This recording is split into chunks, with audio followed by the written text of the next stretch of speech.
guys, selamat datang di channel DC Movie. Kali ini DC Movie akan membawakan cerita anime yang sedang populer nih. Anime yang berjudul Tokyo Revenger. Anime ini terdiri dari 22 episode guys. Untuk video kali ini DC Movie akan menceritakan pada kalian Tokyo Revenger episode ke-1. Oke, sebelum lanjut ke ceritanya, ada baiknya kalian klik dulu tombol subscribe di bawah ini ya guys, agar kalian tidak ketinggalan. Karena DC Movie akan upload video Tokyo Revenger secara full episodenya, dan juga ada cerita-cerita film menarik lainnya.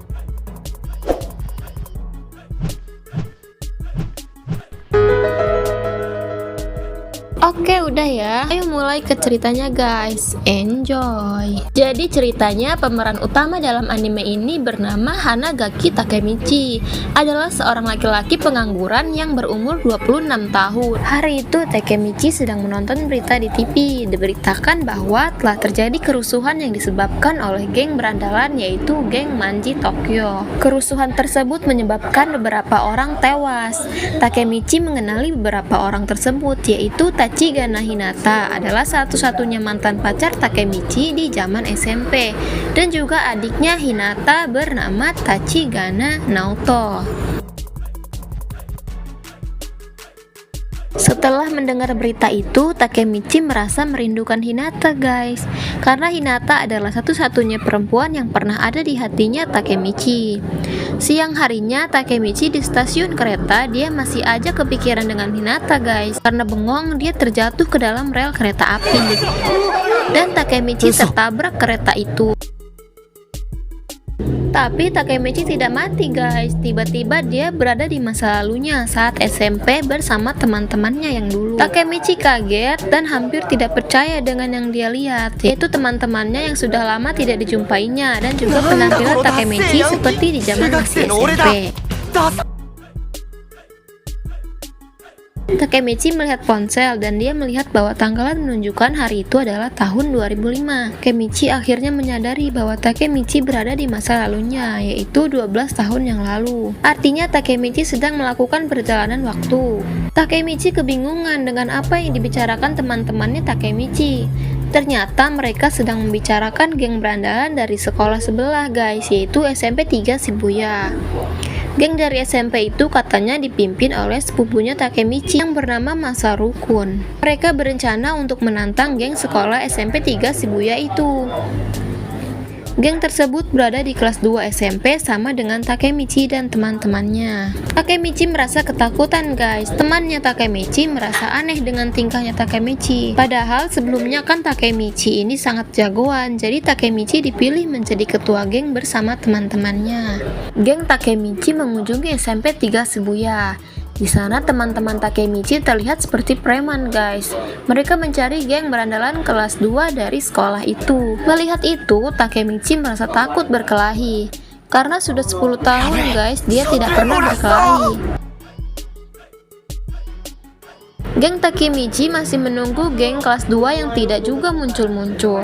Mereka kepedean dan mengira kalau geng kelas 2 itu takut dengan mereka. Tidak disangka geng kelas 3 Shibuya datang guys. Geng Takemichi ketakutan karena mereka berada satu tingkat di atas Takemichi dan kawan-kawan yang masih kelas 2. Geng kelas 3 itu mengejek geng Takemichi. Geng kelas 3 Shibuya adalah berandalan yang lebih parah dari geng kelas 2 Shibuya guys. Merasa ingin damai, geng Takemichi mengatakan mereka mengenal pimpinan geng kelas 3 itu, yaitu sepupunya Takemichi, Masaru Kun. Tapi ternyata mereka salah guys. Masaru Kun bukanlah pimpinannya. Masaru Kun ini malah jadi yang disuruh-suruh oleh geng kelas 3 itu. Masaru Kun telah berbohong dengan Takemichi.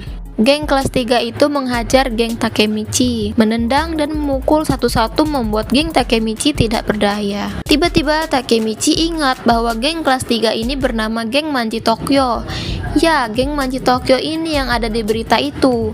Mereka lah penyebab meninggalnya Hinata sama adiknya itu guys. Geng Manji Tokyo menjadikan geng Takemichi sebagai budak mereka. Setelah beberapa lama hidup seperti itu, Takemichi tidak tahan lagi hingga akhirnya Takemichi pergi jauh dari kota tempat tinggalnya itu. Takemichi hidup dan bekerja sendirian di luar kota. Dan Takemichi ini selalu saja membuat kesalahan dalam pekerjaannya. Takemichi merasa hidupnya sangat buruk sehingga menjadi pengangguran seperti sekarang. Kembali ke perjalanan waktunya Takemichi di masa lalu. Takemichi bertemu lagi dengan geng Manji Tokyo, yaitu geng yang membunuh Hinata dan membuat hidupnya menjadi kacau. Takemichi sedang bersama teman-temannya untuk pulang, guys. Tiba-tiba Takemichi bilang ke temannya untuk pergi. Takemichi ternyata mengunjungi rumahnya Hinata. Takemichi ingin melihat Hinata yang saat itu Hinata masih menjadi pacarnya Takemichi. Melihat Hinata, Takemichi sangat terharu. Karena yang Takemichi tahu kan Hinata ini sebenarnya udah meninggal, guys. Hinata di masa itu tidak tahu apa-apa. Jadi dia kebingungan kenapa Takemichi menangis. Nande? Hinata sebagai pacarnya Takemichi sangat perhatian dengan Takemichi, guys. Hinata selalu ingin tahu apa yang terjadi dengan Takemichi. Itulah yang dirindukan Takemichi dari Hinata.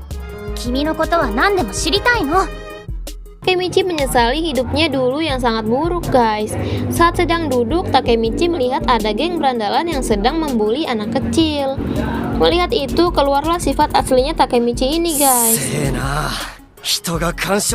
Takemichi memarahi dan menakuti geng nakal itu.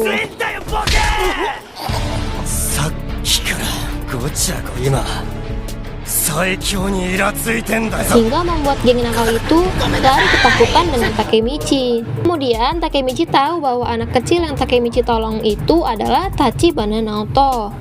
Dia adalah adiknya Tachibana Hinata.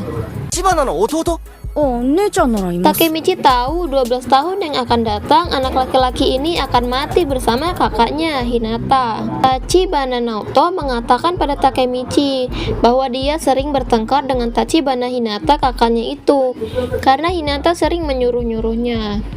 Meskipun begitu, Takemichi ingin Naoto melindungi kakaknya karena Takemichi sangat mencintai kakaknya Naoto. Takemichi memberitahu Naoto bahwa Takemichi adalah orang yang berada di 12 tahun ke depan. Takemichi memberitahu Naoto bahwa Takemichi adalah orang yang berada di 12 tahun ke depan. Dia menceritakan kejadiannya saat tertabrak kereta api hingga akhirnya melakukan perjalanan waktu ke masa lalunya. Takemichi memberitahukan pada Tachibana Naoto apa yang diketahuinya, bahwa 12 tahun dari sekarang, tanggal 1 Juli, kakaknya Naoto, Tachibana Hinata akan mati bersama dengan Naoto. Takemichi meminta Naoto untuk mengingat tanggal itu dan melindungi kakaknya Hinata. Takemichi berharap jika dia bisa mengubah masa depan. Dia ingin melindungi Hinata dan Takemichi mengandalkan Tachibana Naoto. Tiba-tiba saja Takemichi kembali ke masa depannya. Dia terbangun dari koma setelah tertabrak kereta api. Sangat ajaib karena Takemichi bisa selamat tanpa terluka. Takemichi menyadari bahwa saat itu sudah tanggal 4 Juli, yang artinya sudah melewati tanggal 1 Juli, yaitu hari kematiannya Hinata dengan Naoto. Tiba-tiba muncullah seorang pria yang menyelamatkan Takemichi dari tabrakan kereta itu. Dia adalah Tachibana Naoto, adiknya Tachibana Hinata. Takemichi sangat senang karena Tachibana Naoto masih hidup, guys. Berkat Takemichi yang melakukan perjalanan waktu ke masa lalu, membuat Takemichi bisa mengubah masa depannya. Tachibana Naoto terus mengingat perkataan Takemichi sehingga membuatnya berusaha keras dan menjadi seorang polisi. Takemichi menanyakan kabar Tachibana Hinata. Namun sayang sekali, Naoto tidak bisa menyelamatkan kakaknya itu. Tachibana Hinata telah meninggal, guys. Meskipun begitu, Tachibana Naoto yakin bahwa Takemichi akan bisa menyelamatkan Hinata. Naoto meminta bantuan Takemichi untuk itu. Dan sampai sinilah akhir cerita episode 1 ini, guys. Kira-kira apa yang akan dilakukan Takemichi ya, guys? Apakah Hinata masih bisa hidup lagi? Subscribe dulu ya, guys, agar DC Movie akan membuatkan cerita di episode keduanya. Terima kasih.